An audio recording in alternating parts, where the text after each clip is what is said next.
సామెతల గ్రంథం 18వ అధ్యాయము 22వ వచనాన్ని నేను చదువుతాను. భార్య దొరికిన వారికి మేలు దొరికెను, అట్టివాడు యెహోవా వలన అనుగ్రహము పొందినవాడు. అవునా? మరొకసారి చదువుతాను. భార్య దొరికిన వారికి మేలు దొరికెను, అట్టివాడు యెహోవా వలన అనుగ్రహం పొందినవాడు. చిన్న మాట ప్రార్థన చేస్తున్నాం. స్తోత్రమయ్యా మహాపరిశుద్ధుడా, నీ పరిశుద్ధ పాదాలకి వందనాలు, స్తోత్రాలు స్తోత్రాలు. కన్న తండ్రి, మమ్మల్ని ప్రేమించి అయ్యా మరొక దినాన్ని మాకు ఇచ్చినందుకు వందనాలు, స్తోత్రాలు అయ్యా. స్త్రీలుగా మేమందరం ఇక్కడ సమకూడే ఉన్నాయినా అయ్యా. ఇదిగో తండ్రి, ఈ స్త్రీమూర్తికి నాయన ఒక్కడే పురుషుడిగా ఉన్నావు ప్రభా. నీకు వందనాలు, స్తోత్రాలు. కనికరించండి, కృప చూపించండి అయ్యా. ఈ స్త్రీల కూటాన్ని మీరు దీవించండి, ఆశీర్వదించండి అయ్యా. నమ్మకమైన వారిగా మమ్మల్ని చెయ్యండి ప్రభునైనా అయ్యా. ఇదిగో తండ్రి, ఈ మధ్యాహ్న కాల సమయంలో నీ మాటలు వినాలని మేమందరం వచ్చాం ప్రభునైనా. మాట్లాడువాడు నువ్వు తండ్రి నాయన. నువ్వు మాట్లాడయ్యా, నువ్వు మాట్లాడు. నీ చిత్తంలో, నీ ప్రణాళికలో ఉన్న స్త్రీమూర్తులు ఎవరో నాయన అయ్యా, నీ సంకల్పాన్ని నాయన అయ్యా ఇదిగో ప్రచురపరిచే స్త్రీలుగా లేవనెత్తమని అడుగుతున్నాం ప్రభా. నీకు వందనాలు, స్తోత్రాలు అయ్యా. ఈ వాక్యాన్ని చదువుకున్నాం ప్రభా. మా అందరితో మాట్లాడండి అయ్యా. మీరు మాత్రమే మహిమ పొందుకోండి, ఘనత పొందుకోమని నీ వాక్యానికి నీ ఆత్మతో మనం అప్పగించుకుంటూ మహిమ ఘనత ప్రభావాలు పొందుకోమని యేసయ్య నామమున అడుగుచున్నాము తండ్రి. ఆమేన్, ఆమేన్. ఇక్కడ మనం వాక్యాన్ని చదువుకున్నాము. భార్య దొరికిన వారికి మేలు దొరుకును అనేది దేవుని వాక్యం ఉంది. అట్టివాడు యెహోవా వలన అనుగ్రహం పొందినవాడు అని దేవుని వాక్యాన్ని చదువుకున్నాం మనం. భార్య దొరికిన వారికి మేలు దొరుకును అని దేవుని వాక్యం ఉంది. భార్య అంటే మనం అందరమే భార్య స్థానంలో ఉన్నాము. అవునా? భార్య స్థానంలో మనం అందరం ఉన్నామా లేదా? ఇంకా కన్నికగా ఎవరైనా ఉన్నారా? ఎవరు లేరు. అందరం భార్య స్థానంలో ఉన్నాం. భార్య దొరికిన వారికి మేలు దొరుకును అని మనం దేవుని వాక్యాన్ని చదువుకున్నాం. మరి భార్య అనగా ఈ లోకంలో నువ్వు నేను సమకూడిందే ఆయనకు భార్య. అవునా కదా? అవునా కదా? అర్థమవుతున్నా మాటలు? నువ్వు నేను సంఘం, ఈ సంఘమే ఆయనకి భార్య. అవునా కదా? భార్య దొరికిన వారికి మేలు దొరుకును అని ఇక్కడ మనం వాక్యాన్ని చదువుకున్నాం. మరి మీ అందరికి తెలిసిన విషయాలే నేను చెప్పుకుంటూ వెళ్తాను. మీరు అందరూ వెంబడించడానికి మరి ప్రయత్నించండి. భార్య అనగా భార్య స్థానంలో మనం అందరం ఉన్నాం. క్రీస్తు రక్తం చేత ఎవరైతే కడగబడ్డారో వారందరూ భార్య సంఖ్యలోకి వస్తారు. భార్య అనే ఆలోచనలోకి వస్తారు. అవునా కదా?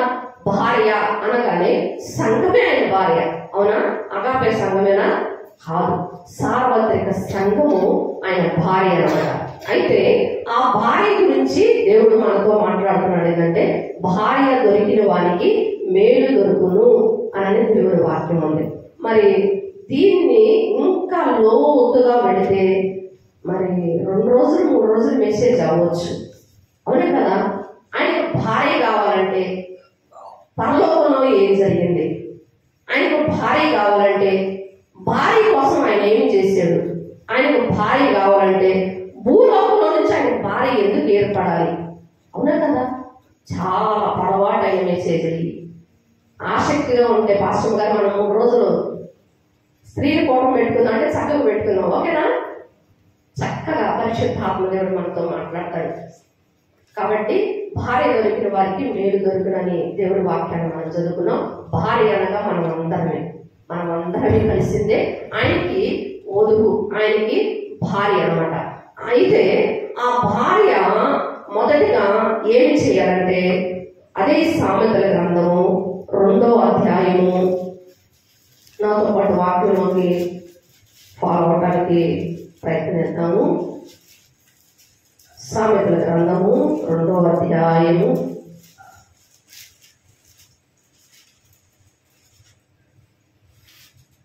ఆ భార్య ఏమి చేయాలంటే 2వ అధ్యాయము 3వ అధ్యాయము 6వ వచనాన్ని చదువుకున్నాం. నీ ప్రవర్తన అంతటి యందు ఆయన అధికారమునకు ఒప్పుకొనుము. ఎవరి ప్రవర్తన ఎంతట? నీ ప్రవర్తన అంతటి యందు ఆయన అధికారమునకు ఒప్పుకో అనేది దేవుని వాక్యం ఉంది. ఆయన మనకి భర్త అయి ఉన్నాడు. ఎవరు? యేసయ్య. అవునా కదా? సిలువలో మన కొరకు ఆయన సిలువ త్యాగం ద్వారా మనల్ని ప్రధానం చేసుకున్నాడంట. అర్థమైందా? ప్రధానం చేసుకున్నాడు కాబట్టి ఆయన మనకి భర్త అయి ఉన్నాడు. ఇంకొక మాట కూడా చూపించకపోతే బాగదు. యెషయా గ్రంథం 54వ అధ్యాయము. యెషయా గ్రంథము 54వ అధ్యాయము. నిన్ను సృష్టించిన వాడు నీకు భర్త అయి ఉన్నాడు. 54:5 వచనం. ఎవరంట? నిన్ను సృష్టించిన వాడు నీకు భర్త అయి ఉన్నాడు అని దేవుని వాక్యం ఉంది. కాబట్టి ఆయనకి మనము భార్య లెక్కలో ఉన్నాం. అవునా? అయితే భార్యగా ఉన్న మనము మన ప్రవర్తన అంతటి మీద ఆయన అధికారానికి ఒప్పుకోవాలి. ఎవరికంట? ఆయన అధికారానికి మనం ఒప్పుకోవాలి. మన ప్రవర్తన మీద మనకి ఏమాత్రం అధికారం లేదు. ఉందా? లేదు. చాలా మంది భార్యలు ఏ చీర కట్టుకోవాలో పురుషుడే నిర్ణయిస్తారు. ఈ పరిస్థితి మాకు కూడా చాలా నాళ్ళు ఏర్పడింది. అర్థమైనా? ఏమి కట్టుకోవాలో ఏమి తినాలో భర్తే నిర్ణయిస్తాడు. మరి అంతకుముందు సుభాషమ్మ గారు, అమ్మ సువార్తమ్మ, వాళ్ళ వయసు ఉందో లేదో నాకు తెలియదు, కానీ మా దగ్గర నుంచి మాత్రం పురుషుడు ఏది చెప్తే అది చెయ్యాలి. అవునా కదా? ఆయన చెప్పిన వంటే మనం చెయ్యాలి. నాకు ఇది ఇష్టం, ఇది తినాల్సిందే. అవునా? ఇదిగో ఈ శారీ, ఈ కలర్ ఇష్టం, అది కట్టుకోవాల్సిందే. అవునా కదా? అలాగనమాట. ఎందుకంటే భర్త అధికారానికి భార్య లోబడాలి. అవునా కదా? లోబడాలా లేదా? లోబడాల్సిందే. మన పాస్టర్ గారు సంతోషమా, ఖచ్చితంగా ఏమాత్రమైనా కాపురం చేయాల్సిందే. ఖచ్చితంగా చేయాలి. ఎలాంటి వారికి కాపురం చేయాలి? ఎలాంటి వారికైనా కాపురం చేయాలి. అవునా కదా? చేయాలా లేదా? ఎలాంటి వారికైనా కాపురం చేయాలి. వివాహం జరిగేటప్పుడు మీ అందరికీ తెలుసు, ప్రమాణం చేస్తాడు కదా, 100 సంవత్సరాలు నీతోనే కాపురం చేస్తాను, మరి సంతోషంలో దుఃఖంలో అన్ని విషయాల్లో నీతో పాలు పంచుకుంటాను, నిన్ను పోషిస్తాను, సంరక్షిస్తాను. అవునా? వ్యాధి ఎందు, బాధ ఎందు, కలిమి ఎందు, అన్ని విషయాల్లో నేను చూసుకుంటాను అంటాడు. అలా బ్రతుకుతున్నాడా? భర్త దేవుళ్ళు అలా బ్రతుకుతున్నారా? అందరి గురించి చెప్పడం. చాలా శ్రద్ధ కలిగిన భర్తలు ఉన్నారు. క్రీస్తు రక్తం చేత కడగబడి బాధ్యత కలిగిన భర్తలు ఉన్నారు. భార్యని ఒక్క పని కూడా చేయకుండా చూసుకునే భర్తలు ఉన్నారు. ఉన్నారా లేదా? నేను అలాంటి భర్తల గురించి చెప్పట్లా. భర్తే ప్రమాణం చేశాడు. ఏం చేస్తున్నాడు? ఫుల్గా డ్రింక్ చేస్తున్నాడు. అవునా? మరి భార్య ఏమి తిందో తెలియదు, బిడ్డలు ఏం తింటున్నారో తెలియదు, భార్య ఏమి కట్టుకోవాలో తెలియదు. అవునా? బిడ్డలు ఏం కట్టుకోవాలో తెలియదు. ఇలాంటి భర్తకు నమ్మకం ఉండేది. అర్థం చేసుకోండి. అసలుకి ఇటీవల నేను ఏంది అసలు ఈ వివాహం గురించి ఏంది అని నేను ఆలోచిస్తున్నప్పుడు కొన్ని విషయాలు నా మైండ్లోకి వచ్చినాయి. ఏంది ఆ ఆలోచన అంటే, ప్రభు చిత్తం. మీకు కూడా ఆ ఆలోచన దేవుడు ఏదైనా ఆలోచన ఇస్తే మీరు ఓకే అనుకోండి, లేదంటే లేదు పాస్టర్ గారు నీకు వచ్చిన ఆలోచన కరెక్ట్ కాదని పక్కన పెట్టేసేయండి. నాకు వచ్చిన ఆలోచన మీతో పంచుకుంటున్నా. ఏంటి ఆలోచన అంటే, వివాహం కాకతలికే వినట బాగా. వివాహం కాకతలికే ఆ బిడ్డ అంటే స్త్రీ అనుకుంటుగా వివాహం కాకతలికే కన్యక అన్నారు. కొన్ని విషయాలు హృదయంలో ఉంటాయి, కొన్ని ఆశలు, కొన్ని కోరికలు ఉంటాయి. ఆ ఆశలు, కోరికలు తల్లిదండ్రులతో చెప్పుకుంటుందా? చెప్పుకోలేదు. కొన్ని చెప్పుకుంటది, కొన్ని చెప్పుకోలేదు. అవునా? ఎన్నో ఆశలు ఉంటాయి, కోరికలు ఉంటాయి, కొన్ని చెప్పుకోగలిగింది. ప్రేమ కలిగిన తల్లిదండ్రులు అనుకో, కొంతమంది చాలా స్నేహంగా ఉంటారు, బిడ్డలతో చాలా స్నేహంగా ఉంటారు. మేము కూడా అంతే. మా అమ్మాయిని ఎంత కొట్టుకుంటాం కదా, మా అబ్బాయిని ఎంత కొట్టుకుంటాం. ఎందుకు ఈ విషయం చెప్తున్నానంటే, తల్లి బిడ్డలకు ఎప్పుడు స్నేహితురాలు అయిపోవాలి. నేను వస్తున్నా అనకూడదు. ఎందుకో తెలుసా? తల్లి హృదయంలో, బిడ్డల హృదయంలో ఉన్న విషయాలన్నీ తల్లితో చెప్పుకోవాలి. చెప్పుకోవాల్సిందే, అవునా కదా? చెప్పుకోవాలి అంటే అంత క్లోజ్గా వెళ్ళిపోవాలి. చాలా మంది ఫ్రెండ్స్ తో చెప్పుకుంటారు, తల్లిదండ్రులతో చెప్పుకోరు. ఎందుకు చెప్పుకుంటారు?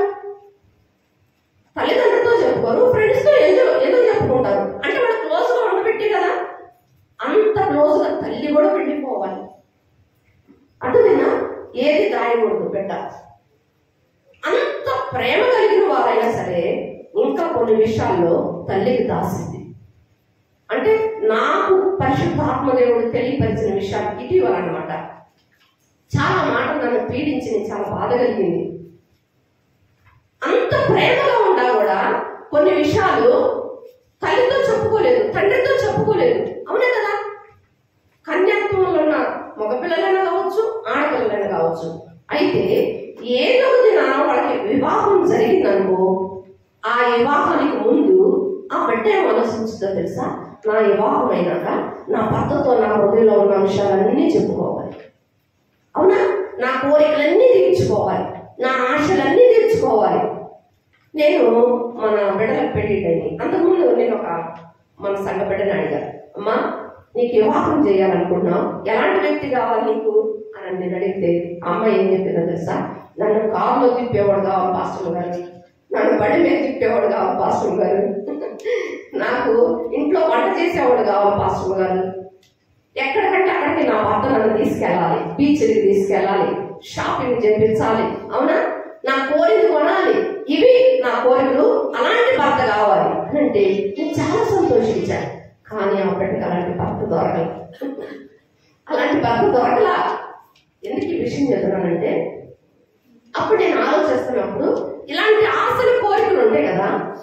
భర్త దగ్గరికి వెళ్ళినాక, వినండి బాగా, భర్త దగ్గరికి వెళ్ళినాక ఆ ఆశలు ఆ కోరికలన్నీ నీరు గార్చేవాడైతే ఆ బిడ్డ జీవితం ఏంటి ఆలోచించండి. మీరు అందరూ స్త్రీలే, మీరు కూడా ఒకప్పుడు కన్యకలుగా ఉన్నారు. అంటే నాకు వచ్చిన పరిశుద్ధాత్మ తలంపులు అనమాట. నేను చాలా వేదన పడ్డాను. ఇప్పుడు తల్లిదండ్రులు ఎంత ప్రేమ కలిగిన వారైనా, ఎంత బాగా చూసుకునేవారైనా ఏదో ఒక ఆలోచనలు ఉంటాయి, కోరికలు ఉంటాయి. ఆ కోరికలు నా భర్త ద్వారా అంటే వేరే పోవద్దు, నా భర్త ద్వారా తీర్చుకోవాలి. నా భర్త ఈ మోడల్లో ఈ పరిస్థితిలో ఉండాలి అని ఆ బిడ్డ అనుకోవాలి. వివాహం అయినాక తన ఆలోచనలన్నిటికీ వ్యతిరేకంగా భర్త దొరికాడనుకో, తన ఆశల కోరికలు ఎవరు తెచ్చాలి? ఏమైపోతాయి? అర్థం చేసుకోండి. ఒక స్త్రీ నిన్ను నమ్మి వచ్చినప్పుడు ఆ బిడ్డ ఆశల కోరికలు ఎవరు తీర్చాలి అంటే తల్లిదండ్రులు తీర్చాలంటే తీరుస్తారు, ఖచ్చితంగా తీరుస్తారు. తీర్చడానికి నేను అన్నట్ల తీరుస్తారు. కానీ ఇంకా ఉంటాయి హృదయంలో, ఉంటాయా లేదా? ఎంత మంచిగా చూసుకొని ఉంటాయా ఉండవా? ఖచ్చితంగా ఉంటాయి. నిన్న అనుకుంటా ఫేస్బుక్ లో ఒకటి వచ్చింది. భార్య యమనొస్తారాలే, ఇద్దరు యమనొస్తారే, బాగా మంచిగా చూసుకుంటాడంట. భర్తను అడిగిందంట, మనం బీచ్కి వెళదామండి అంటే వెళదాం అన్నాడంట. ఆ వెళ్ళాదారిలో పెద్ద బీచ్ ఉంది, ఇక్కడ దిగి ఫోటోలు దిగుదామండి అన్నదంట. దిగి ఫోటోలు దిగుతున్నారు, అంతే భర్త కాడు పెట్టుకున్న ఆ నదిలో నెట్టేసింది. ఈ రోజు కూడా అంత పోలీసులు తనని అడుగుతున్నారు, ఎందుకు? మంచి భర్త కదా, ఎందుకు ఆవేదన చేశారు? ఏదో రాంగ్ కదా. నేను ఎందుకు ఈ విషయం చెప్తున్నానంటే, కొన్ని గత నెలలో అనుకుంటా ఆ విషయం నన్ను ఎంతో బాధ పెట్టింది. అంటే అన్ని చక్కగా చూసుకునే భార్య గురించి నేను చెప్పట్లా, భర్త అన్ని ఏది అడిగితే అది తెచ్చే భార్య గురించి నేను చెప్పట్లా. కొంతమంది భర్తలు ఉన్నారు, అవునే కదా, ఈ శారీ కొనుక్కోవాలి, కొనిపెట్టే పరిస్థితి లేదు, ఈ భోజనం చేయాలి, పెట్టే పరిస్థితి లేదు. మరి నేను నమ్మి వచ్చింది కదయ్యా, తల్లిదండ్రుల దగ్గర దాచుకుని నా భర్త దగ్గరికి వెళ్ళి నా హృదయంలో ఉన్న కోరికలని తనకు చెప్పి ఇలా బ్రతకాలి అని అనుకుంది కదా. మరి ఇప్పుడు తన కోరికల ఆశల గురించి ఎవరు తీర్చాలి? ఒక్కసారి ఆ స్థానానికి వెళ్ళి మీరు ఆలోచించండి. వారం రోజులు నన్ను పీడించింది. ఎలాగా? అవును కదా, భూమి మీద ఉంది ఒకే ఒక జీవితం, అవును కదా, ఒకే ఒక జీవితం. ఆ జీవితం తల్లిదండ్రుల ద్వారా, కట్టుకున్న భర్త ద్వారా ఎంతో ఆనందం, సంతోషం అనుభవించాలనుకున్న ఈ కన్యక సరే తల్లిదండ్రులను తీసి పక్కన పెట్టు, భార్య ద్వారా భర్త ద్వారా నెరవేరకపోతే ఇక తన జీవితం అంతా అలా గడిపడమే కదా.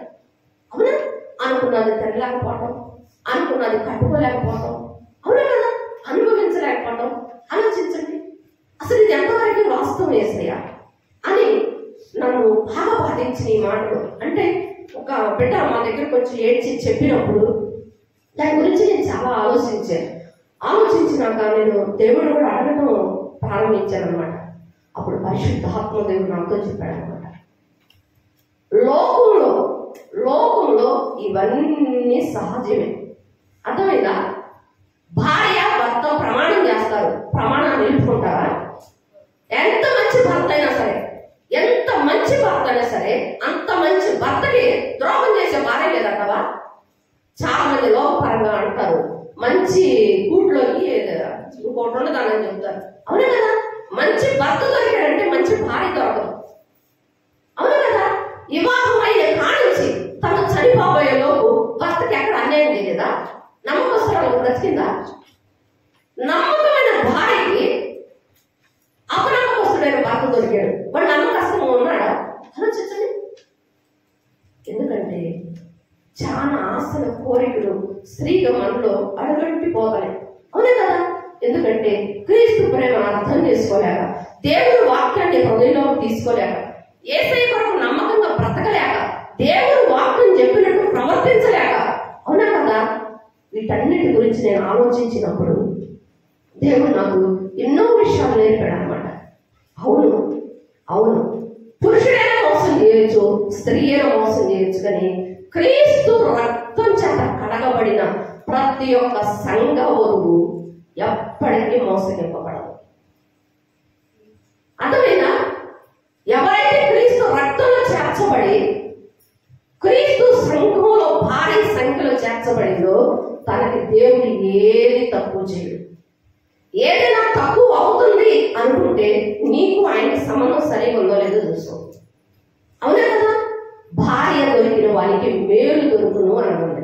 అందరూ ఈ లోకంలో ఉన్న భర్తల గురించి నేను చెప్పట్లా, ఈ లోకంలో ఉన్న భార్యల గురించి కూడా నేను చెప్పట్లా. ఒక్కడే పురుషుడు, ఎవరైనా మన కన్నా యేసయ్య.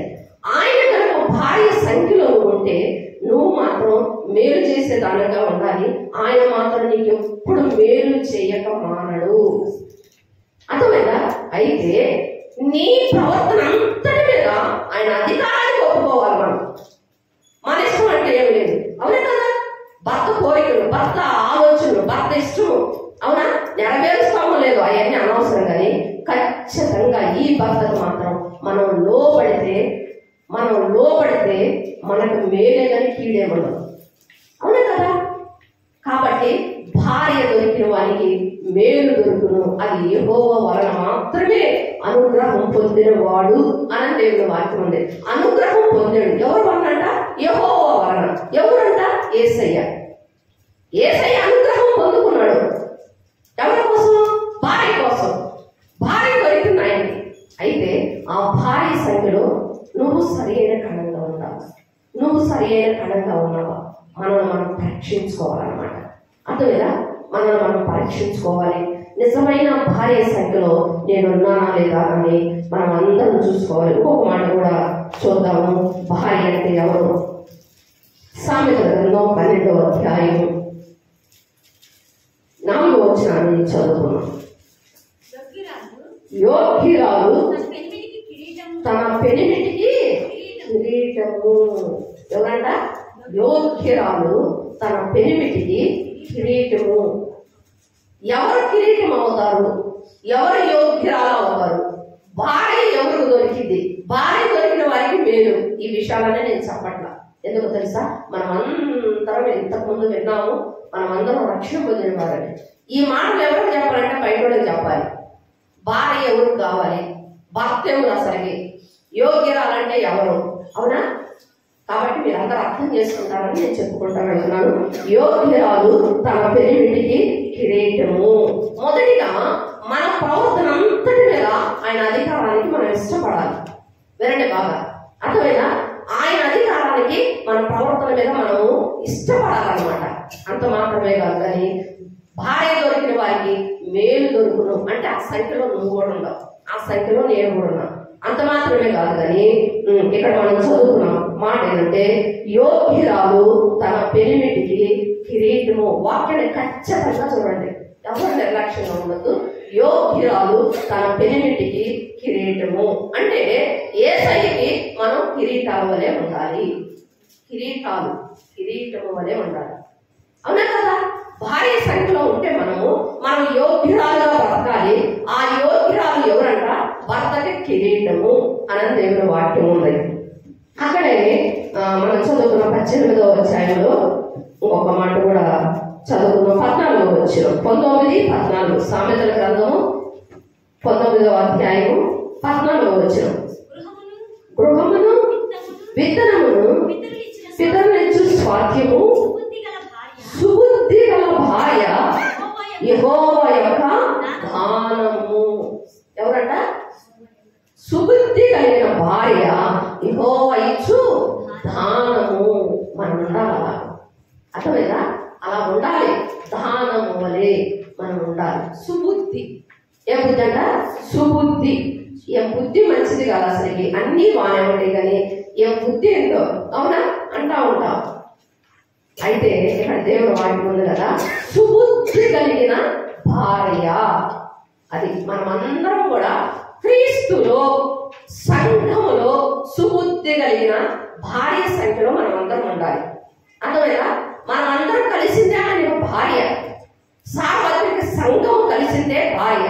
ఆ భార్యలో నువ్వు ఒక కణాన్ని, నేను ఒక కణాన్ని. అవునా? ఏలుగానో, కాలుగానో, కన్నుగానో, ముక్కుగానో మనం అందరం అవయవాలు అయ్యి ఉన్నాం కాబట్టి, అయితే ఏ అవయవం కూడా పనికిరాందిగా బలహీనరాలుగా ఉండకూడదని ఇక్కడ పరిశుద్ధ ఆత్మదేవుడు మనకి బయలుపరుస్తున్నాడు. యోగ్యురాలు, సుబుద్ధి కలిగిన స్త్రీ. అవునా? కాబట్టి ఎంత అపరూపమైన మాటలు తన సంఘానికి యేసయ్య ఏర్పాటు చేసుకున్నాడు. అయితే ఆ సుబుద్ధి కలిగిన సంఘంలో నువ్వు ఎలాగున్నావు, నేను ఎలాగున్నాను అన్నదే మనం చూసుకోవాలి. అవునా? కాబట్టి సుబుద్ధి కలిగిన భార్య సంఖ్యలో మనం ఉండాలి. యోగ్యురాలైన భార్య సంఖ్యలో మనం ఉండాలి. అవునా? మన ప్రవర్తన అంతటికి అధికారాన్ని, ఎవరి అధికారం? యేసయ్య అధికారానికి ఒప్పుకోవాలి. అంత మాత్రమే కాదు కానీ యెషయా గ్రంథం 54వ అధ్యాయంలో మనం చదువుకున్నట్లుగా నిన్ను సృష్టించిన వాడు నీకు భర్త అయి ఉన్నాడు. అర్థమైందా? భర్త అయి ఉన్నాడు. ఆయన భర్త, ఆయన భార్య సంఖ్యలో మనం ఉన్నాం. మనం ప్రతి దానికి మొబే అవ్వాల్సిందే, లోపడాల్సిందే, యోగ్యురాలి సంఖ్యలో రావాల్సిందే, సుబుద్ధి కలిగిన స్త్రీ వలె మనం బ్రతకాల్సిందే. అవునా కదా? అలాంటి వారే క్రీస్తు వధువులోకి వస్తారు. అర్థమైనా? అలాంటి వారే యేసయ్య ఏర్పాటు చేసుకున్న కన్యకైన వధువులోకి వస్తారన్నమాట. అర్థమైనా? ఎవరు వీళ్ళంటే ఒక మాట మనం చదువుకుని ముగించుకుందాం. సామెతల గ్రంథము 31వ అధ్యాయము 10వ వచనాన్ని చదువుకుందాం. గుణవతి అయిన భార్య దొరుకుట అరుదు, అట్టి ముత్యము కంటే అమూల్యమైనది. ఎవరట? గుణవతి అయిన భార్య దొరుకుట అరుదు, అట్టిది ముత్యము కంటే అమూల్యమైనది. అర్థమైనా? భార్య సంఖ్యలో మనం ఉన్నాం. ఈమె ఏం చేసింది? కింద వచ్చినాడు మనం చదువుకున్నాం. ఆమె పెరిమిటి ఆమె యందు నమ్మిక ఉంచును. ఏంటంట? ఎవరంట? ఎవరామె? సంఘము. ఎవరైనా? యేసయ్య. అవునా? అర్థమవుతున్నా మాటలు? ఆమె ఏంటంట అంటే సంఘం పట్ల ఆయన అంట నమ్మకమైన వాడంట. కింద మాట అంటాడు కదా, అతను లాభ ప్రాప్తికి వెలితి కలుగదు. ఏంటంట? అతని లాభ ప్రాప్తికి వెలితి కలగదు. కింద 12వ వచనాన్ని చదువుకున్నాం. అతనికి మేలే చేయను కానీ కీడేమీ చెయ్యదు. ఈ విషయానికి వస్తే మనము మేలు కాదు కానీ కీడే చేస్తాం కానీ మేలు ఎప్పుడు చెయ్యము. అవునా కదా? మనం కీడే చేస్తాం కానీ మేలు ఎప్పుడు చెయ్యము. చేస్తున్నామా? మేలు చేస్తున్నామా? మేలు చేసే సంఖ్యలో ఉన్నామా మనం? కీడు చేసే సంఘములుగా ఉన్నాం మనం? ఇప్పుడు వరకైతే కీడు చేసే వారిగానే ఉన్నాం, మేలు చేసే వారిగా లేవు. అవునా? అతను లాభ ప్రాప్తికి వెలితి కలిగించదంటామా? కానీ ఆమె బ్రతికినంత కాలం మేలే చేసింది కానీ కీడు చేయదాట. నేనంటాను, సంఘంలో ఆయన నిన్ను ఇష్టపడి చేర్చుకున్నాడు, వధువుగా నిన్ను చేర్చుకున్నాడు, పెళ్లి భార్యగా ఇష్టపడి నిన్ను చేర్చుకున్నాడు. ఆయనకి మేలే చేస్తున్నావు కానీ కీడేం చేయట్లేదా నువ్వు? లేక కీడే చేస్తున్నావు కానీ మేలు చేస్తున్నావా? అర్థం అవుతుంది నేను చెప్పే మాట? మేలు చేస్తున్నావా, సంఘానికి కీడు చేస్తున్నావా? ఇంకా కింద వచ్చిన మనం చదువుకుంటే మేలేం చేయగలి కీడేం చేయదు. ఆమె చీకటితోనే లేచి 15 వచ్చిన ఆమె చీకటితోనే లేచి తన ఇంటి వారికి భోజనము సిద్ధపరచును. ఏంటంట? భోజనము సిద్ధపరచును. ఈ విషయంలో కూడా మనము సంఘంగా ఫెయిల్. ఏ కూలి లేచి తన ఇంటి వారికి భోజనము సిద్ధపరచును. నేను ఎందుకు ఈ విషయం చెప్తున్నానంటే, మన ద్వారాగా, సంఘం అనే మన ద్వారాగా మేలు జరుగుతుందా, దేవునికి కీడు జరుగుతుందా ఆలోచిద్దాం. అతని లాభ ప్రాప్తికి వెలితి కలుగు చేయదంట తన భార్య. మరి మన ద్వారాగా వెలితి కలుగుతుందా, లాభం కలుగుతుందా ఆలోచించండి. రక్షణ పొందిన మనం రక్షణ పొంది ఎన్ని సంవత్సరాలు మన ద్వారాగా మేలు జరుగుతుందా, కీడు జరుగుతుందా? నేను ఒక ఆమెను అడిగా, అక్క ఎందుకు ప్రార్థనకి రావట్లేదు అంటే, పలానా వస్తుంది కానీ నేను రాను. ఆ వస్తుంది కాబట్టి నేను రానమ్మా. ఎందుకు? నేను రాను అంతే.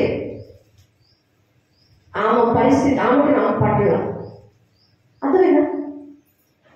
ఇంకొక ఆమెను అడిగా, అట్లా ఒక్క ఆమె మీదే 7-8 మంది చెప్పారు. ఆమె ద్వారా నేను రాకుండా కారణం అది ఒక దైవ సేవకునిగా అది బాధ లేకపోతే సంతోషమా? మనము అతని లాభ ప్రాప్తికి వెలితి కలుగు చేస్తున్నామా, లేకపోతే లాభాన్ని చేకూరుస్తున్నామా? వేరేగా మీకు అర్థం అవుతుందా? అతని లాభ ప్రాప్తికి వెలితి కలుగు చేయదు అని దేవుని వాక్యం ఉంది. అర్థమైనా? అతని లాభ ప్రాప్తి అంటే ఇదే సంఘమే. ఈ సంఘానికి చేయవలసిన మనం చెయ్యకపోగా మనం ఏం చేస్తున్నాం? కీడే చేస్తున్నాం. అర్థమైనా? ఆమె భర్త ఆమె యందు నమ్మిక ఉంచును. నువ్వు మేలు చేస్తున్నావో కీడు చేస్తున్నావో అనవసరం. ఆయన రక్తంతో నేను కొనుక్కున్నాడు కాబట్టి ఆయన నీకు మాత్రం మేలే చేస్తున్నాడు. కీడేం చేయక ఆయన నీకు మేలే చేస్తున్నాడు. అయితే భార్య స్థితిలో ఉన్న నువ్వు ఆయనకి మేలు చేస్తున్నావా, కీడు చేస్తున్నావా? అర్థమైందా? ఇంకా చెప్పుకుంటూ పెడతాను. అలాగే కింద వచ్చిన కూడా మనం చదువుకుంటాం. 17వ వచనం, ఆమె నడికట్టు చేత నడుమును బలపరుచుకును, చేతులతో బలముగా పని చేయను. ఈ విషయంలో కూడా మనం ఫెయిలే. అవునా కదా? తన నడుము అంట బిగించుకుని నడికట్టుతో పని చేసిద్దంట. ఎలా చేసిందంటే బలముగా పని చేసిద్దంట. అర్థమైందా? కాబట్టి మనము కూడా దేవుని పని బలముగా చేయాలి. అర్థమైందా? చీకటిలో ఆమె దీపము ఆరిపోదు. 21వ వచనాన్ని చదువుకున్నాం. తన ఇంటి వారందరికీ చదువుపగులనన్న భయపడనంట. ఎందుకంటే ఆమె ఇంటి వారందరూ రక్తవర్ణ వస్త్రములు ధరించిన వారు. 23వ వచనాన్ని చదువుకున్నాం. ఆమె పెరిమిటి దేశపు పెద్దలతో కూడా కూర్చుండును, గౌరుల ఎదుట పేరుకొనిన వాడై ఉండును. ఇవి సంఘం ద్వారా దేవుడు జరిగించుకుంటున్న పనులు. సంఘం ద్వారా యేసయ్య లాభం అంటే మేలు పొందుకుంటున్నాయి.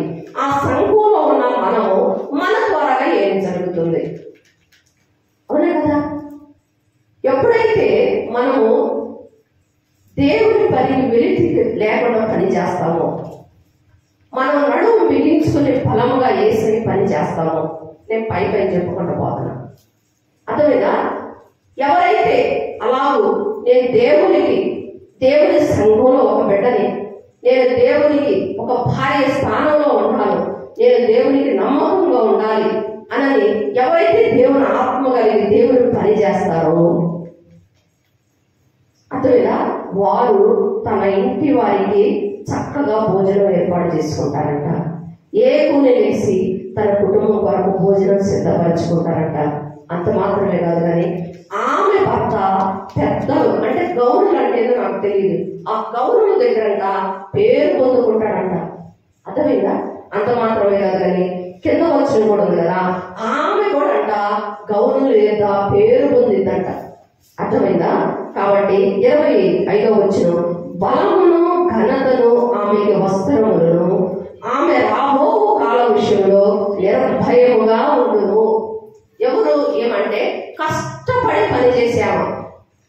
తన భర్తకి నమ్మకస్తురాలన్నమాట. తన పనిలో నమ్మకంగా పనిచేసే బిడ్డ, తన కుటుంబానికి కావలసిన సమృద్ధి సిద్ధపరచుకునే బిడ్డ. అంత మాత్రమే కాదు కానీ తన ఇరుగు పొరుగు వారికి కూడా పని చూపించే బిడ్డ. తను పని చేస్తూ ఇతరులకు కూడా పని చూపించే బిడ్డ అన్నమాట. అర్థమైందా? అలాంటి బిడ్డ ఎలా ఉంటుందంటే బలముతో పని చేసిందంట. అంత మాత్రమే కాదు కానీ 26వ వచనం చదువుకుంటే, జ్ఞానము కలిగి తన నోరు తెరచును. ఎలాగంట? జ్ఞానము కలిగి నోరు తెరచును, కృపగల ఉపదేశము ఆమె బోధించును. ఎవరికి బోధించును? ఆమె తన ఇంటి వార నడతలను బాగుగా కనిపెట్టును. ఇవి సంఘ వధువులో ఉండవలసిన లక్షణాలు. అర్థమవుతుందా?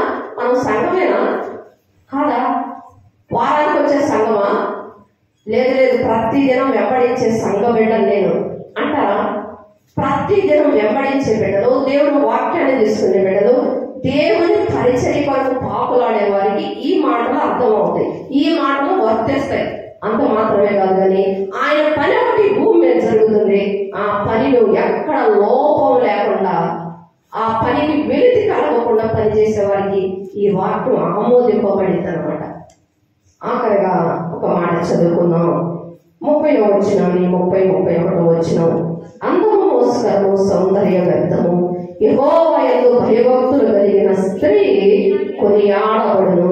చేసిన పనిని బట్టి అట్టి దానికి ప్రతిఫలం ఇయ్యదగును.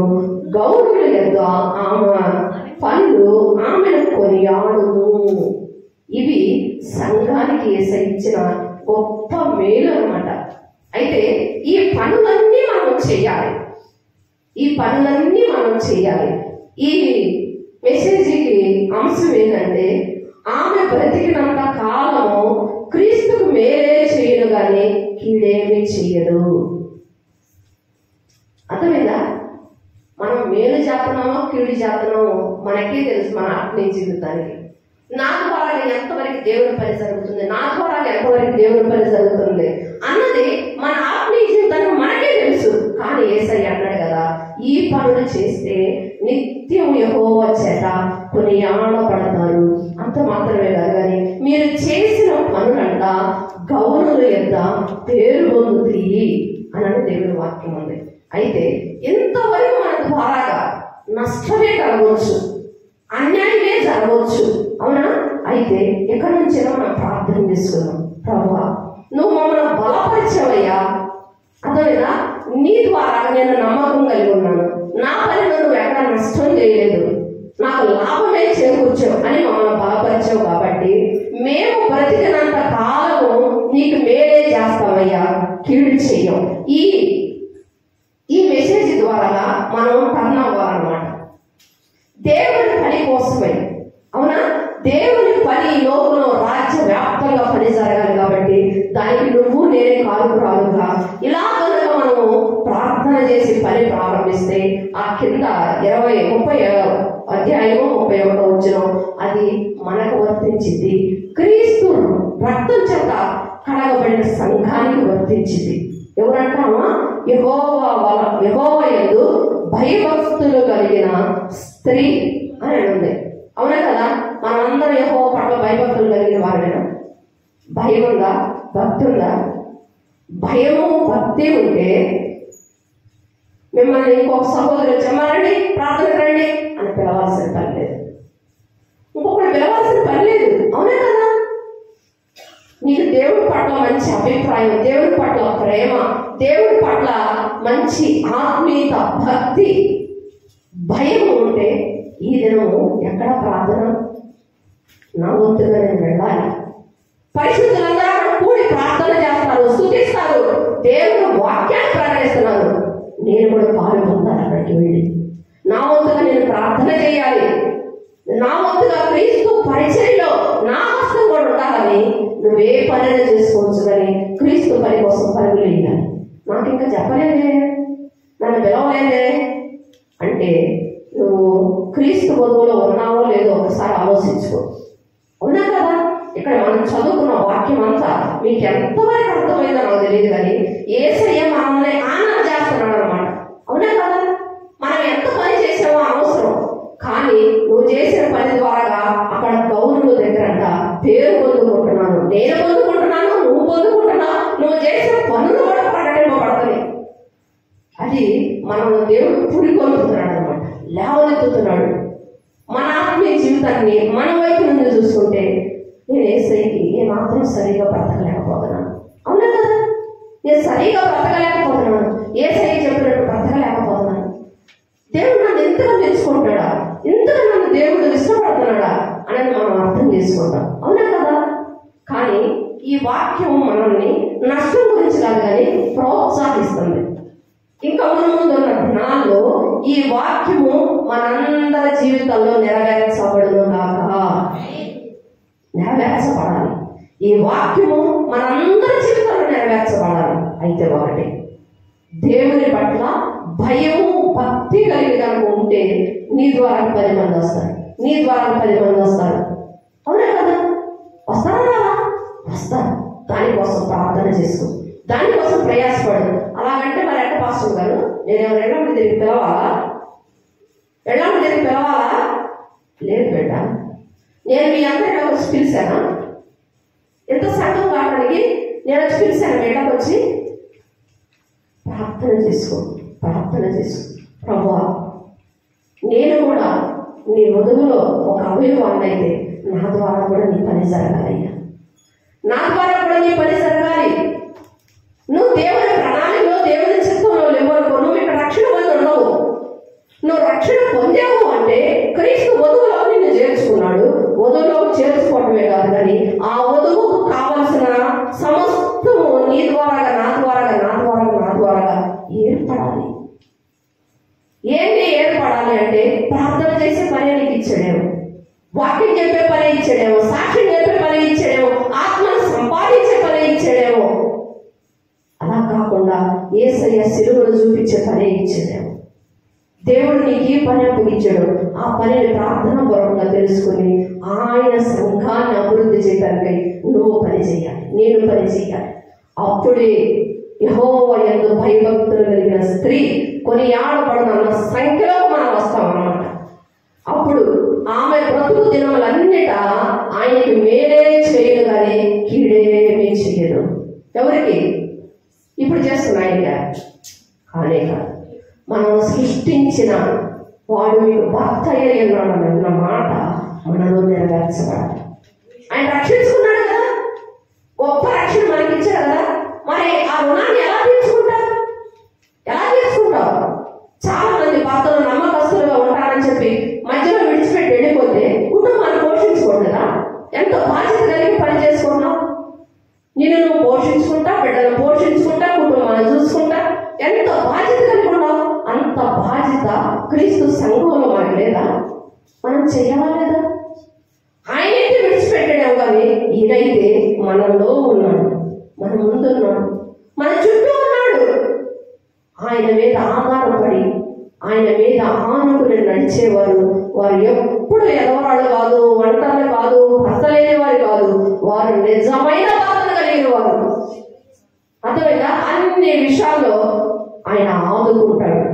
అలాంటి వారే ఆయనకి మేలు దొరికినట్టు, అలాంటి వారే భార్య దొరికిన వారికి మేలు కలిగినట్టుగా ఆ భార్య సంఖ్యలో ఉంటాం, మేలు చేసే దానిగా ఉంటాం.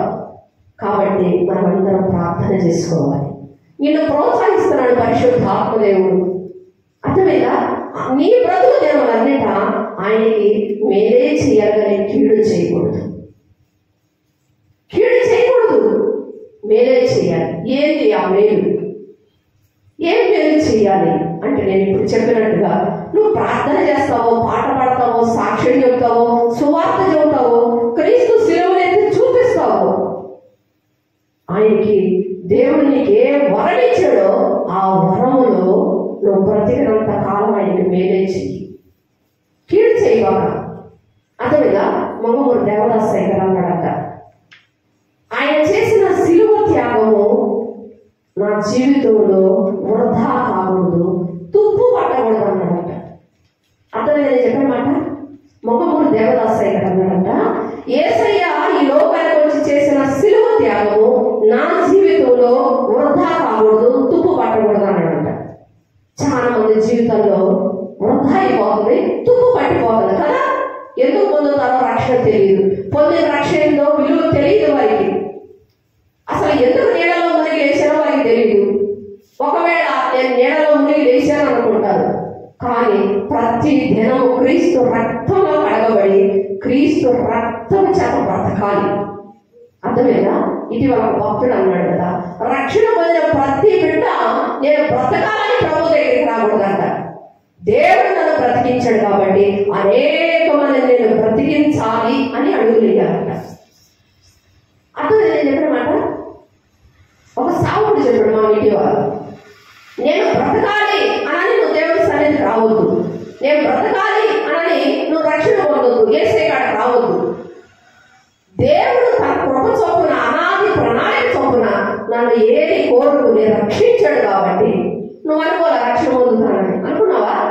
అనుకోలా, నేను అనుకోలా, కానీ ఆయన అనుకున్నాడు. అనుకుని రక్షించాడు కాబట్టి నువ్వు బ్రతకలేదు ఆయన చూసుకుంటాడు కాబట్టి నువ్వు అనేక మందిని బ్రతికించడానికి నడుము కట్టు. దేవుడు గొప్ప అద్భుతం నేను చేస్తాడు. అర్థమైందా? మనము బ్రతకటానికే ఆయన మన దగ్గరికి వచ్చాడు. ఆయన మనలో ఉన్నప్పుడు మనం అనేక మందిని బ్రతికిస్తాం. అర్థమైందా? అయితే అది నువ్వు నేను పరీక్షించుకోవాలి. నిజంగా ఆయన నాలో ఉన్నాడా? నాలో ఉంటే నేను బ్రతుకుతున్నది వాస్తవం. నాలో ఉంటే నా ద్వారా అనేక మంది బ్రతుకుతారన్నది వాస్తవం. అదే ఆయన లాభ ప్రాప్తికి వెలితి లేకుండా చేసే పనులు. అదే ఆయన బ్రతికినంత కాలము సంఘము ఆయనకి మేలే చేసింది కానీ కీడు చేయదు. అలాంటి వారు యెహోవా వలన భయము భక్తి కలిగి కొనియాడబడతారు. ఆ సంఖ్యలో మనమందరం ఉండాలని ఈ మధ్యాహ్నకాల సమయంలో యేసయ్య మనం లేవనెత్తుతున్నాడు, ప్రోత్సహిస్తున్నాడు. మనం అడుగులేద్దాం. అర్థమైనా?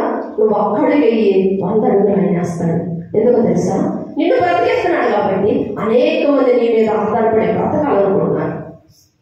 అనేక మంది నీ మీద ఆధారపడి బ్రతకాలనుకుంటున్నారు కాబట్టి ఆ బ్రతికించడానికి నువ్వు క్రీస్తు మీద ఒక చేసి లేవు. ఖచ్చితంగా 100 మంది నీ ద్వారా నా ద్వారా బ్రతకడానికి సిద్ధంగా ఉన్నారు. అలాంటి వారే ఆయన సంఘానికి ఎప్పుడు కూడా కీడు చేయరు, మేలే చేస్తారు. ఓకేనా? కాబట్టి ఈ వాక్యం మనం అందరినీ ప్రోత్సహిస్తుంది, లేవనెత్తుతుంది. నేను ఎంతో ప్రార్థన చేసుకున్నా, ప్రభా ఇది అందరూ విన్న వాక్యమే కదా ప్రభా అన్నప్పుడు తరచుగా దేవుడు ఈ మాటలో నా మైండ్లో పెట్టేశాడు అనమాట. మైండ్లో పెట్టేశాడు. ఉదయకాలం ఎంతోసేపు కూర్చుంటాను కూడా ఇష్టం లేకుండా వద్దు నాకు టైం వేస్తున్నాడు దేవుడు ఈ వాక్యాన్ని పెట్టి. అంటే నాకు అర్థమైంది ఏంటంటే 100 కొద్ది మందివి మరి ఎంతవరకు మీరు క్రీస్తు పట్ల ఆసక్తి ఉన్నారో నాకు తెలియదు, కానీ మన దేవుడు అలా లిఫ్ట్ చేస్తున్నాడు, ప్రోత్సహిస్తున్నాడు. కాబట్టి దాన్ని మనం ఎప్పుడు కూడా నీరు గార్చే వారి ఉండొద్దు. అవునా? నీరు గార్చే వారి ఉండాలా? అలా ఉండొద్దు. ఎప్పుడైతే యేసయ్య మనల్ని పైకి లేపుతున్నాడో మనం వెంటనే పేతురు అని లేవాలి. అవునా? లెగిసే వారిగా ఉండాలి. లెగిస్తే ఖచ్చితంగా అనేక మంది నీ ద్వారా నా ద్వారా బ్రతకడానికి సిద్ధంగా ఉన్నారు. అలాంటి వారికి క్రీస్తు వధువులో నువ్వు నేను భారీ సంఖ్యలో వస్తాం. అంత మాత్రమే కాదు, కానీ ఆయన ఏదో భయభక్తి కలిగిన స్త్రీ ఎలాగూ కొనియాడబడి తన వాక్యం నీ ద్వారా నా ద్వారా నెరవేరింది. కాబట్టి మనం అందరం ప్రార్థన చేసుకున్నాం. నన్ను లేవనెత్తు, నన్ను ప్రోత్సహిస్తున్నావు. నేను ఎంత అవిధేయురాలనుకుంటున్నానయ్యా, ఎంతో బుద్ధిహీనురాలనుకుంటున్నాను, నా వల్ల ఏమీ జరగట్లేదు అనుకుంటున్నాను. కానీ ప్రతి దినము నీ మాటలు నన్ను లేవనెత్తుతానే ఉన్నాయి, నన్ను బలపరుస్తూనే ఉన్నాయని మనం అందరం ప్రార్థన చేస్తున్నాం. దేవుడి కొద్ది మాటలు దీవించుగాక. మరి మనం బ్రతికినంత కాలము క్రీస్తుకి మనం మేలు చేసేవారిగా ఉండాలి, కీడెన్నడూ చేసేవారిగా మనం ఉండకూడదని కూడా మనం ఒక తీర్మానం చేసుకున్నాం. మనం పొందిన రక్షణ ద్వారాగా దేవుడు తృప్తి పొందాలి. ఇంత గొప్ప రక్షణ ఈ బిడ్డకి ఇచ్చాను. వాస్తవం, ఈ బిడ్డకి రక్షణ ఎంత అవసరం. ఈ రక్షణ ద్వారా నేను మరి తృప్తి పొందుతున్నానని యేసయ్య అనుకోవాలి. మరొకరు చూసి ఇంత గొప్ప రక్షణ ఈ బిడ్డ కోసం అనేది ఇచ్చింది అన్న మాట యేసయ్య అనుకోకూడదు. కాబట్టి మనం అందరం ప్రార్థన చేసుకున్నాం. మరి మనం బ్రతికినంత కాలం ఆయనకి మేలు చేసేవారిగా ఉందాం. కీడు ఎప్పుడు చేయొద్దు, కీడు చేసేవారిగా మనం ఉండొద్దు. కీడు చెయ్యాలని నువ్వు అనుకోగాని నేను అలా చేయించడానికి కొంతమంది ప్రోత్సహిస్తూ ఉంటారు. దానికోసం ప్రార్థన చేసుకో. అయ్యా, భార్య దొరికిన వారికి మేలు దొరుకునని నీ వాక్యం ఉన్నదయ్యా. నీ కొందనాలు స్తోత్రాలయ్యా. నీ రక్తం ఇచ్చి కొనుక్కున్నావయ్యా సంఘాన్ని ప్రభా.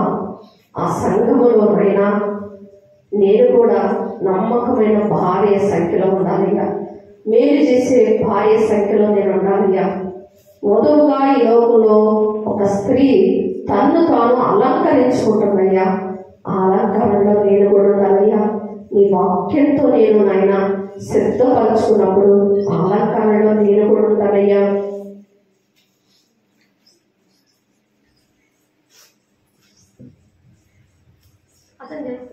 ప్రార్థన చేసుకున్నాం, అందరూ ప్రార్థన చేసుకున్నాం. ఒక్క 5 నిమిషాలు నీవు ప్రభువుకి అప్పగించుకో. నా ద్వారాగా దేవుడు మనల్ని ప్రోత్సహిస్తున్నాడు బిడ్డారా. ఆమె బ్రతికినంత కాలము ఆయనకి మేలే చేయదు కానీ కీడెప్పుడు చేయడు. అతని లాభ ప్రాప్తికి వెలితి కలిగించదు. ఆమె పెనిమిటి ఆమె యందు నమ్మకము ఉంచును. నమ్మకస్తుడైనా నీ పట్ల ప్రభు నమ్మకమైన వాడినా చిన్న పని నీకు అప్పగిస్తే దేవుడు నమ్మకంగా చేస్తావా? నువ్వు చిన్న పనిలో నమ్మకంగా చేస్తే నీకోసం పెద్ద పని దాచిపెట్టాడు. ప్రార్థన చేసుకున్నాం పెట్టారా. మనం సృష్టించిన భర్తకు మనం నమ్మకంగా లేకుండా ఈ భర్తకు నేను నమ్మకస్తురాలని అనుకోవడం అది తప్పు, అది అబద్ధమైంది. ఎందుకంటే ఏదో ఒక విషయంలో చిన్న కారణాన్ని పెట్టి ఈ భర్తకు దూరం అవ్వాల్సి వచ్చింది. ప్రార్థన చేద్దాం పెట్టారా. ప్రార్థన చేసుకున్నాం. మమ్మల్ని ఎంత ఎంకరేజ్ చేస్తామో యేసయ్యా. మేమేమి చేయనప్పటికీ అన్ని విషయాల్లో ప్రభువా నీకు అపనమ్మకస్తులమైనప్పటికీ కూడా నీ వధువును నువ్వు ఎంత ఎంకరేజ్ చేస్తున్నావయ్యా. ఏదో ఈ అభాగ్యుల పట్ల గొప్ప పనిని ఆశ కలిగి ఉన్నావయ్యా. ఈ మతి నిమ్మతం లేని వారి పట్ల ఏదో గొప్ప పని ఆశ కలిగి ఉన్నావయ్యా. ఈ శక్తిమైన వారి ద్వారాగా ఏదో పని కలిగి ఉన్నావయ్యా. మమ్మల్ని క్షమించయ్యా. నమ్మకమైన భర్త దొరికేవయ్యా మాకు. ఈ భర్త మమ్మల్ని శారీరకంగా గాయపరుస్తాడు, బాధ పెడతాడు, అవమానపడతాడు, రోడ్లు పాలు చేస్తాడు, కడుపు నిండా ఆహారం పెట్టాడు, ఒంటి నిండా బట్టలేవాడు. అయినా ఆ భర్తకు నమ్మకంగా ఉంటావయ్యా. నువ్వైతే మా కొరకు ప్రాణమే పెట్టావయ్యా, ప్రాణమే పెట్టావయ్యా. ఒకటి తక్కువ 40 దెబ్బలు తిన్నావయ్యా. తాగుబోతు భర్త చేత మేం గాయపరచబడాలయ్యా. నువ్వైతే పవిత్రుడివి, పరిశుద్ధుడివి. ఈ పాపి కోసం ఈ లోకానికి వచ్చి గాయపడ్డావయ్యా. గాయపడ్డావు ఈ మట్టి కోసం, ఈ పాపి కోసం. ఒకటి తక్కువ 40 దెబ్బలు తిన్నావయ్యా. పవిత్రమైన రక్తం అంతా కార్చావు నా కోసం అయ్యా. నన్ను క్షమించయ్యా. అపనమ్మకస్తురాలయ్యా. నీ పనిలో, నీ సంఘములో అపనమ్మకస్తురాలయ్యా. ఎన్నో ఆశలు పెట్టుకున్నావు, ఎన్నో బాధ్యతలు పెట్టుకున్నావయ్యా.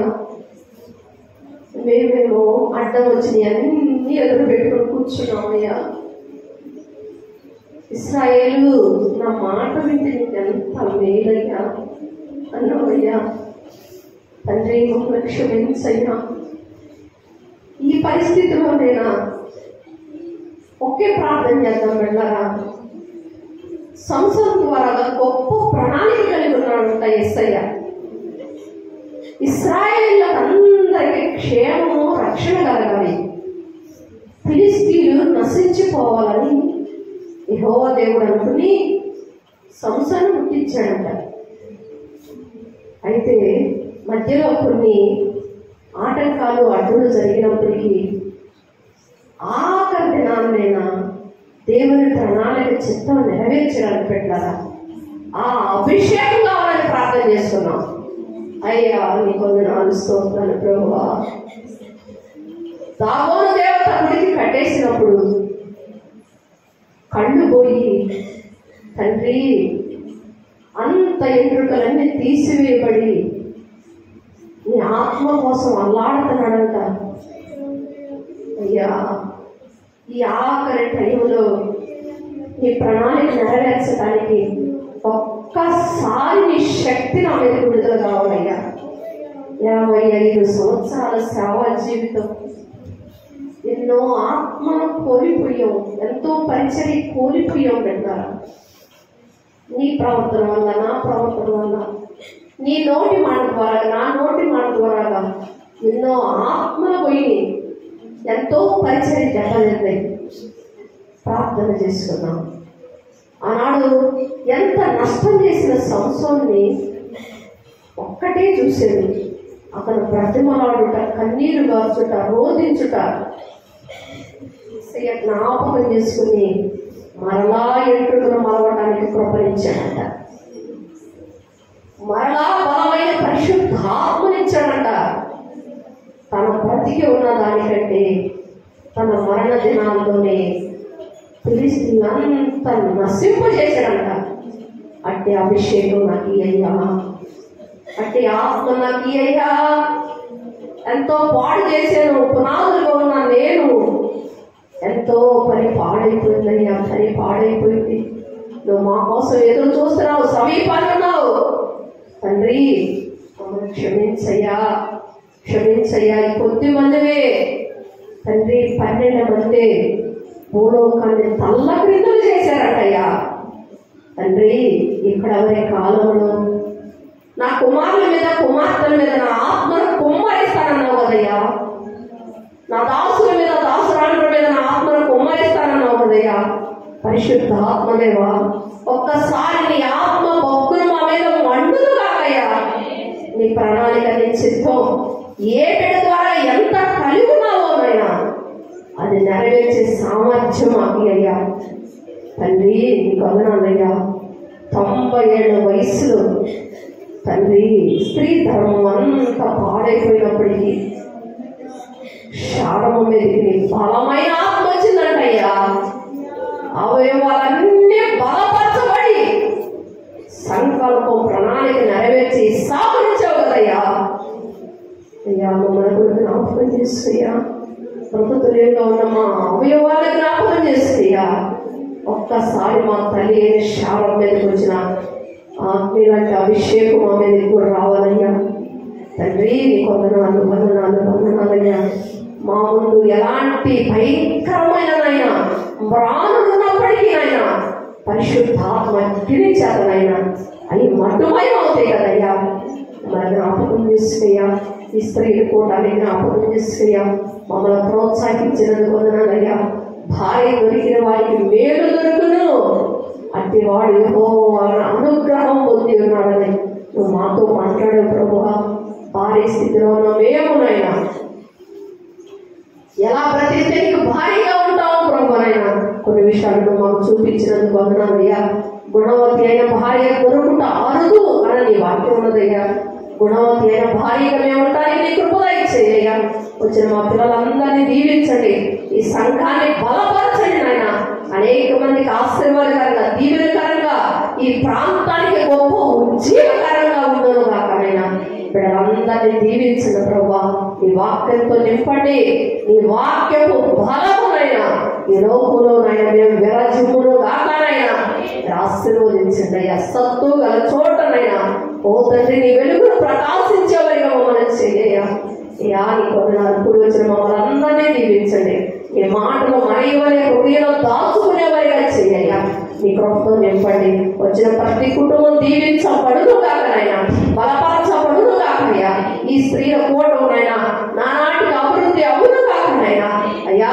కాలనీలు, గ్రామాలు, పట్టణాలు కృపనైనా ఓ తండ్రి మేము ఆక్రమించును గాకనైనా మీరు ఆశీర్వదించండి అయ్యా, ఆశీర్వదించయ్యా. బలమైన నీ ఆత్మ తండ్రి నాయన, ఓ చీకటి గల చోట ప్రభు వెలిగించే దీపాలుగానైనా మేము ఉండును గాకనైనా మీరు ఆశీర్వదించి దీవించమని మా ప్రార్థనలు ఈ నాయన స్త్రీల కూటము నీ దృష్టికి అంగీకారంగా ఉంచుకోమని, మీరు మాత్రమే మహిమ ఘనత ప్రభావం పొందుకోమని యేసయ్య నామమున అడుగుచున్నాము తండ్రి. ఆమేన్. ప్రవేశ రక్తమునకే జయం, ప్రవేశు నామమునకే జయం, ప్రవేశ రక్తమునకే సంపూర్ణమైన జయం కలుగును గాక. ఆమేన్. ఆమేన్. అందరికీ వందనాలు.